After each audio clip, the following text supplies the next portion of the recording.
ठाणे महानगरपालिका सार्वत्रिक निवडणूक 2025-26च्या निवडणुकीमध्ये प्रभाग क्रमांक 21 चे अपक्ष उमेदवार किरण विष्णू नागती हे निवडणूक लढवत आहेत। त्यांची निशाणी फुगा आहे। तर प्रभाग क्रमांक 21 मध्ये किरण नागती यांनी त्यांच्या निवडणूक प्रचाराला सुरुवात केली असून घरोघरी जाऊन नाक्यावरती जाऊन प्रचार सुरू केला आहे। आतापर्यंत केलेल्या कामाच्या अनुषंगाने नागरिक त्यांना चांगला प्रतिसाद देत आहेत। संध्याकाळी किरण नागती यांच्या घंटाळी मंदिराजवळील गोखले रोड कला मंदिर शेजारील या दोन्ही निवडणूक कार्यालयाचं प्रमुख मान्यवरांच्या उपस्थितीमध्ये उद्घाटन करण्यात आलेलं आहे। यावेळी प्रमुख मान्यवर शिक्षण मंडळाचे माजी सभापती विलास तुसे, ज्येष्ठ माजी नगरसेवक भास्कर पाटील, कामगार नेते हरिमाळी, बापट काका, भिडे काका तसेच इतर मान्यवर बंधू भगिनी यावेळी मोठ्या संख्येने उपस्थित होते। ज्यांच्या पाठी स्वामी शक्ती त्यांचे नाव किरण नागती असं यावेळी घोषणाही देण्यात आली। यावेळी किरण नागती यांनी प्रसारमाध्यमांशी बोलताना अधिक माहिती दिली आहे। उपस्थित मान्यवरांनी किरण नागती यांच्या कार्याचा गौरव करत आम्ही तुमच्या पाठीशी आहोत, काळजी करू नकोस असं आश्वस्त देखील केलं आहे। उमेदवार श्री किरण विष्णू नागती आपल्या भेटीसाठी आले आहे। 15 जानेवारीला त्या फुग्यासमोरील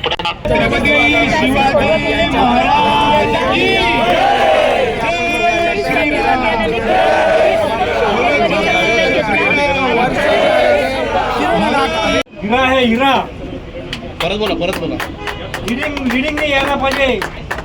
एक हिरा आहे हिरा, नौपाड्यातला हिरा। जेव्हा अर्ज दाखल झाला तेव्हापासूनच आहे, कारण त्यांचं असं म्हणणं होतं की आमची निशाणी किरण नागतीच आहे, निशाणी जी मिळेल ती मिळेल, पण आम्ही किरण नागतींना कधी मतदान करतोय याच्यासाठी आम्ही उत्सुक आहोत। आणि म्हणूनच खरं तर त्या प्रत्येकासाठीच हा केलेला प्रयत्न आहे। त्याच्यामुळे निशाणी मिळाल्यानंतर तर मला असं वाटतं आता सर्वत्र तुम्ही बघताय की आनंदच आहे आणि निशाणी सुद्धा सुंदर मिळाली आहे, त्याच्यामुळे प्रत्येकजण ती एन्जॉय करतोय। तुम्ही बघाल तर हा जो प्रभाग आहे हा जुना ठाणा आहे आणि याच्यामध्ये 42,000 जी काही संख्या आहे त्याच्यामध्ये जवळपास 10,000च्या वर ज्येष्ठ नागरिकांची संख्या आहे। त्याच्यामुळे अर्थातच, आणि हे फक्त निवडणूक आहे म्हणून नाही तर कोरोना काळापासून त्याच्या आधीपासून जेव्हा आपण ज्येष्ठ नागरिकांशी कनेक्ट झालोय तर त्या कोरोना काळामध्ये मी बघितलं की परदेशात असलेली ती माऊली, जिचा मुलगा परदेशात आहे, त्या माऊलीला जेव्हा दुःख होत होतं तेव्हा तिला ते व्यक्त करता येत नव्हतं, तेव्हा किरण नागती जेव्हा गेला तेव्हा त्यांनी त्याला मुलगा मानला आणि कुठेतरी ते दुःख शेअर केलं आणि तेव्हा जे नातं जोडलं गेलं।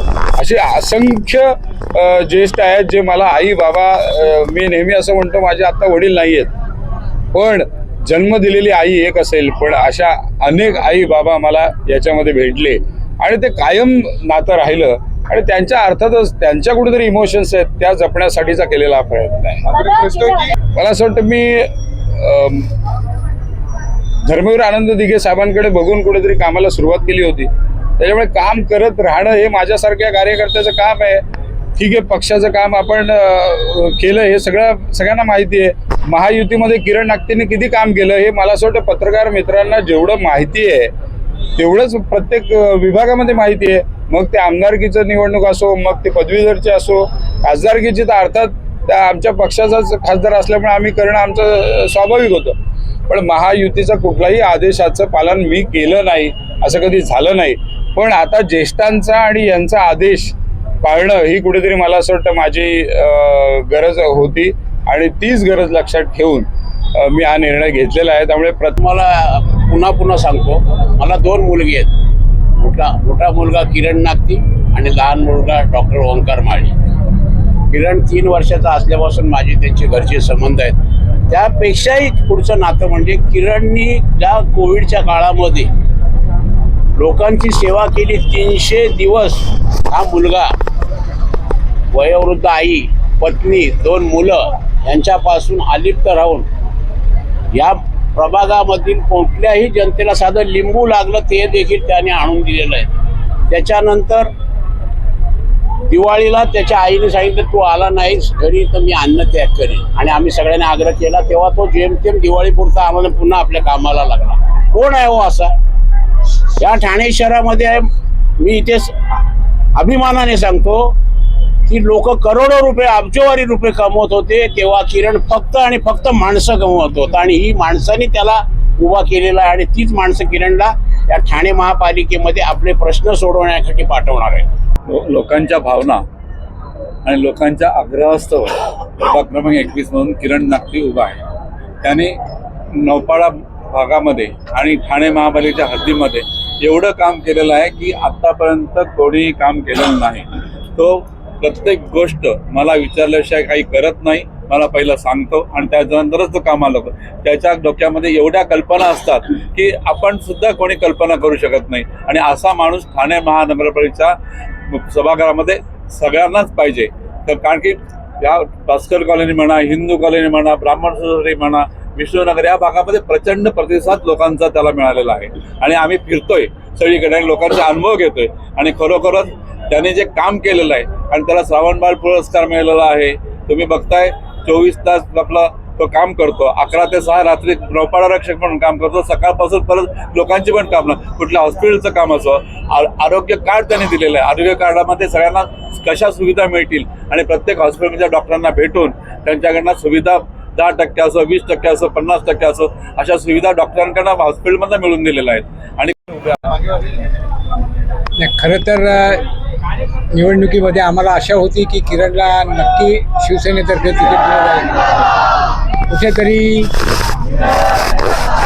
कुठेतरी काहीतरी प्रॉब्लेम झाला आणि किरणला नाईलाजास्तव लोकांची इच्छा, कारण किरण हा सामान्य लोकांचं असामान्य असं नेतृत्व करणारा लोकमान्य असा मुलगा येतो. आज किरणला मी जवळजवळ 25 वर्ष ओळखतो. किरणकडे इतके चांगले गुण आहेत, म्हणजे तो सर्व गुण संपन्न आहे आणि सगळ्या क्षेत्रामध्ये त्याचं काम आहे. आणि म्हणूनच त्याला खरं तर वार्डातल्या सगळ्या लोकांनी श्रावणबाळाची उपमा दिली. एक चांगला कार्यकर्ता आणि अतिशय चांगलं असं नेतृत्व करण्याची त्याच्याकडे ताकद आहे. आणि म्हणूनच असं हा माणूस आपल्याला महानगरपालिकेत पाठवायचा आहे. आणि म्हणून आज त्याच्या पाठीमागे आम्ही खंबीरपणे उभे राहू. धन्यवाद.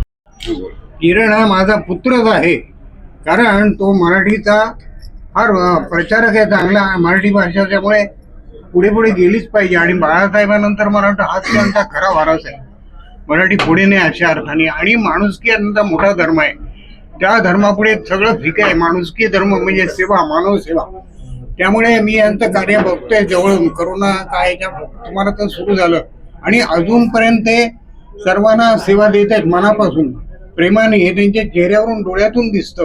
याच्यापेक्षा आणखीन त्यांच्या कार्याची महती काय सांगावी. मी तर फार खुश आहे त्यांच्या कार्यावर.